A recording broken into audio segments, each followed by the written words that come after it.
Boycott boycott 63 জেলা boycott Bangladesh team boycott boycott. আরে ভাই তোমরা এগুলো কি করতেছো? তোমরা সবাই মিলে মাঠের মাঝখানে ঢুকতেছো কেন? খেলা বন্ধ। বাংলাদেশ ক্রিকেট টিম 63 জেলা থেকে বয়কট। 63 জেলার কোন জেলায় বাংলাদেশ টিম নিরাপত্তা পাবে না। কিন্তু বাংলাদেশ ক্রিকেট টিমের অপরাধটা কি? বাংলাদেশ টিমের ফ্যান ফলোয়ার আমার জাঙ্গিয়া চুরি করছে। কিন্তু ভাই আপনি তো কোনোদিন জাঙ্গা পড়তেনি না। আরে বেডা কিছু একটা কই এত দোষের তলে ফেলান লাগবো।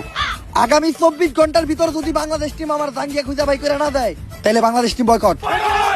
কারণ যেখানে সেখানে দেয়া বাংলাদেশ টিমের ফ্যান ফলোয়াররা জাঙ্গিয়া চুরি করে বেড়াইবো, এইটা ড্যান্ডি হেলালের ফ্যান ফলোয়াররা কখনোই মাইনা নিব না। কিন্তু ভাই সামান্য একটা জাঙ্গিয়াই তো, এটা নিয়ে তো কাহিনী করে কি আছে? কাহিনী করার কি আছে মানে? ডেন্ডি হেলালের জাঙ্গিয়া ওইটা মিনিমাম 50,000 টাকা বেচতে পারতাম। এই যে শার্টটা চাইলে 1 লাখ টাকা বেচতে পারবো। কোন একদিন দেখবেন নিচের চুল একটা ধরে টান দিয়ে সিরা বেচলাম 5 লাখ টাকা রেকর্ড করবো রেকর্ড। কিন্তু ভাই একটা জিনিস বুঝলাম না, আপনার এই মূল্যহীন জিনিসগুলো কিনে কোন ব্যাক কলেরা? এই যে আমার লোকে যে ব্যাক কলের আছে আরাই, এগুলার এক কথা তুমি আমার সন্তানও বলতে পারো। কারণ এরা আমার কথায় উঠতে গেলে উঠে, বইতে গেলে বহে, চুষতে গেলে চুষে। চুষে মানে? আরে পা চুষে পা। আর তুমি যেটা ভাবছো ওইটাও।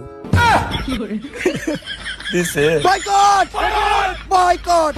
ওই এতদিন পরে পাইছি তোরে, তাড়াতাড়ি পাপ না হলো। আরে ডাক্তার সাহেব, আপনি হেলাল বাইরে কই নিয়ে যাইতেছেন? আরে ও তো মানসিক ভারসাম্যহীন পাগল, এতদিন পাবনা পাগলা করে দিয়েছিল, পলে আইছে, তাই আবার ওরে দইরা পাগলা করতে নিয়ে যাইতে আইছি। ওই ওরে পাগলা গারোতে পরে নিবি, আগে ওর আম গাছে তুইলা দে।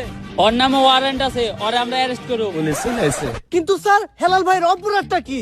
ও তো মাদকখোর, ও হাফ টাইম খায় ক্যান্ডি আর ফুল টাইম খায় ড্যান্ডি। ও তাই তো কই, হেলাল ভাই উল্টা পাল্টা কথা কই কেন? যান ওই ধরে নিয়ে যান।